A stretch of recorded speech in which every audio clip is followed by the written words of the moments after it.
Okay, so I've been traveling for about a year now and in a more unconventional kind of way. And most recently, I've been using house sitting as a way for me to travel. So I wanted to talk about the pros and cons of house sitting today. So I'm going to start with the pros, and I'm going to give 5 pros, 5 cons, and then I'll give 5 tips. So, first pro, free accommodations, right? Obviously, staying somewhere for free is saving you like thousands of dollars. I mean, that's just like the obvious, the obvious one, right? Oh, sometimes there's free food too. I've had several, I guess, hosts offer to buy me like groceries, and or they leave snacks, or they say you could eat some of their stuff. Not all the time, but that's happened a couple of times, and I thought that was pretty cool. So yeah, so free accommodations, free food sometimes, you're saving a bunch of money, basically. So two, the second pro, if you're someone who's like kind of like a nomad, or you're just kind of like traveling, or a backpacker, you're getting a certain level of privacy that you wouldn't get if you were going to stay like in a hostel, because I've stayed in hostels during my traveling. So like if you're staying in someone's house, obviously you get the house to yourself. You have a certain level of privacy that you wouldn't get if you stayed somewhere else. Three, you get to stay in like really cool houses that have a bunch of amenities that you wouldn't normally get, like if you stayed in a hotel or if you stayed in a hostel. And yeah, it's just really cool. Like, it's just kind of cool to see how people are living. You know, granted, if they're living well. Most people who use the app that I use usually have a nice house. Four, this is a great way. This is a great way to see a new city, especially if you've decided to kind of stay in the same city for a while, which is what I'm doing basically. You get to be in neighborhoods that you would have never checked out on your own. The host will sometimes most of the time they give you like tips, they give you suggestions, and yeah, it's just a really good way to have a better understanding of what the vibe is in a neighborhood or a certain part of town. Oh, something that I realized I didn't mention, if you don't already know about house sitting. House sitting involves taking care of someone's pet or their house or their plants while they're gone on vacation or whatever. So for number 5, if you're pet sitting, which more than likely you will be pet sitting, if the pets are a good match, it's really good company. It's like it's relaxing. It's like therapy. Having animal presence around you can be therapeutic if you really like animals, or if you just want the company but you don't feel like talking to another human. I think having an animal around is really cool. So those are the 5 pros that I thought of, that I could think of at the moment. Now we can get into the cons. So number 1, through the app that I use, which is Trusted House Sitters, the review system doesn't encourage honesty. And what I mean by that is, like, if I review a sit, they can review me too, but they can see my review before they review me. So it's like, if I say it's bad or that the animal was unruly, they could just write anything they want and say that I'm a bad sitter, which isn't really fair. So a lot of the times people, they don't write the truth. They say it was good, or they don't say anything at all. And it just makes it kind of hard to gauge whether or not a sit was pleasant, because they're not all going to be pleasant. Sometimes they're going to be not great. And I've definitely had a few of them that I was like, I wish I could tell y'all how bad this was, but you take the risk. You run the risk of them writing you a really bad review, and you don't want that, obviously. So I do wish the system was better so that people could be honest, or at the very least allow other sitters to have communication. So like make it so that I can contact the last sitter and be like, yo, how was it really? Because I do that on Roadpackers, which if you don't know, it's like a work trade app, and you can contact the people that visited, and usually you have to like read between the lines with that. So they'll say something, if they give it like less than 5 stars, then there's obviously a reason they gave it less than 5 stars, and I'll reach out to them and they'll tell me the truth. And usually it'll be like a 2-star experience, but they were trying to be nice. So there's that. 2, the pet could be really annoying. They could be needy. The temperament could not be aligned with you at all. For me, I'm a really, really chill person. I like really chill pets. I realized recently that there's a very specific type of pet that I enjoy to be around and take care of that doesn't really irk me. And it's typically a cat. And not only a cat, it's typically a cat that gives like fuck off energy. Like I really love cats that don't want to be bothered, because that's kind of how I am. I don't really want to be bothered too much. And my energy is low. So if I have a pet where the energy is super high, super excited, it's just not fun for me personally. And I don't take sits like that anymore. Like I don't take sits where it's like, where it's already indication that the animal is like super, super hype. And then also it's hard to vibe check whether or not you actually would get along with the pet, you know? If you don't see the pet in person, because sometimes you don't.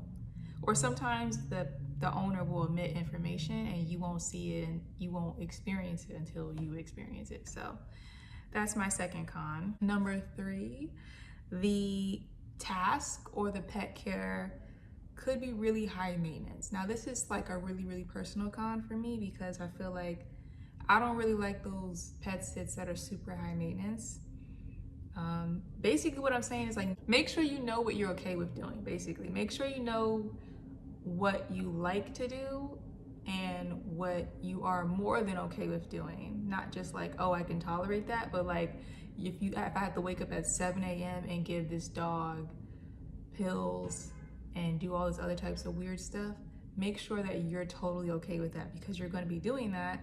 And you know, you don't want to give off weird energy to the pet. You don't want to be annoyed, and you don't want to put yourself through something you don't actually have to do, because you don't have to do any of this. So number 4, it's unpredictable. It's unpredictable because people are leaving town or going on vacations whenever. It's not like back to back. Like for example, like I'm staying in an Airbnb right now because I couldn't find a house sit that was right after the one that I just did.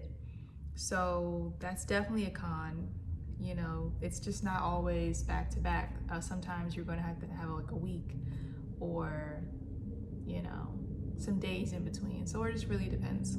So for number 5, which is the biggest con, is that the accommodations could be really bad. And when I say bad, I mean they could be really bad. Some people live in conditions that I don't know how they're living like that. And it's really, really sad, because these are people with like good jobs. These are people who have animals in the house. And I'm like, how are you living like this? And how are you not ashamed in inviting people into your space, into your home as like a trade? Like that's not a trade. If I have to live in filth to take care of your pet, that's not a trade. And you should pay someone to come to your house and deal with your animals. For me, that's a huge con, because I had a couple of sits where, well, there was one that was really, really bad, and I can make another video about that if you want. But like basically her place was totally disgusting. It was just absolutely disgusting. It smelled awful. It was so gross. And I was like, I didn't understand how she was living. Like she didn't even have like clean sheets on the bed. Totally unprepared for someone to come by and stay there. So anyway, yeah, so I'm gonna give the 5 tips now. So tip number 1, Know yourself, know your likes, your dislikes, know your triggers, know your non-negotiables. So basically, I think I spoke on that a little bit earlier, where it's just like, if you don't like I said, I like animals that are chill. I'm not gonna take an animal that I know is gonna get on my nerves. I'm just not gonna do that. If I know I don't like walking dogs, I'm not gonna take dog sits. If I know I don't like scooping litter, don't take cat sits. I mean, it's pretty like kind of obvious, but that's something that I had to learn, because I didn't even realize how chill I was until I started taking certain sits for certain types of animals. And I was like, oh, okay, this is kind of annoying. So now I'm like really, really careful about what type of sits I take. Like, I realize now that just because it has the date that I want, just because it has a really cool house or something, or it's in an area that I want to be in, if I don't like doing that certain thing, don't take it, because you're doing yourself a disservice and the animal too. Like, it's not fair for you to be doing something and being annoyed, and then like the animal's like, well, I'm just here, like you didn't have to be here. So that's a tip. Know your non-negotiables and don't budge on them. If you know you don't like doing a certain thing, don't do it. You will regret it. 2, listen to your intuition. Pay attention to red flags, no matter how small. This is a hard lesson I had to learn. If something looks off, anything, don't take the sit. Don't take it. That was how I ended up in that super janky situation with the lady who had a really disgusting house. It was because I saw the pictures. When I looked at the pictures, I was like, this is kind of janky, but I was moving like out of fear, and like I was being kind of like, oh, what if I don't get another sit, yada, yada, yada. And I took the sit, and I got there and I was like, this is 1,000 times worse than I ever imagined. It was such a bad idea. So listen to your intuition. Do not ignore red flags. That has happened to me too many times that I can count, where I knew something was off and I was like taking chances and it just didn't work in my favor. So don't ignore red flags. Just don't. 3, which touches on what I just talked about, don't move out of desperation or fear. If you think you're not gonna get a house sit, don't take the one that you don't want. Just don't get a house sit. Because there's always one that pops up last minute and you're like, damn it, I should have just waited. Like, there's so many times that's happened to me where I took a sit and I literally could have just waited and something would have popped up last minute. So don't move out of fear. Don't be desperate for a sit. Just wait. 4th tip, if you're a nomad like me and you're not traveling with a car, don't take sits that don't have any access to like public transportation.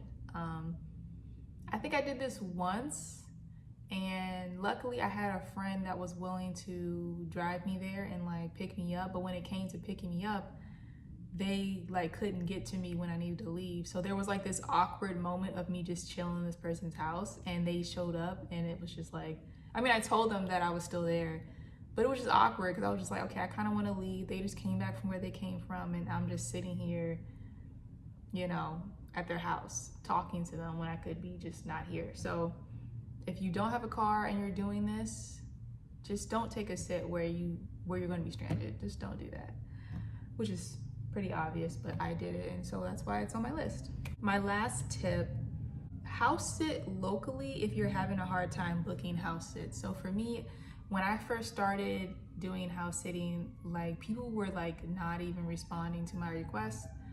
I was getting a lot of no's, and I was like, damn it. It wasn't until I took a sit in the town that I was in that I started getting responses. That's how I booked my first sit, was I was in the city and they booked me because I was in the same city. So if you're having a hard time getting house sits and starting out, just book house sits where you are, and they're more likely to choose you. Like the lady literally was like, oh, I chose you because you're closer. And I was like, oh, okay. Like that works. Those are my pros, those are my cons, those are my 5 tips. And if you have any questions or want me to elaborate on anything else, drop a comment below and I will do that.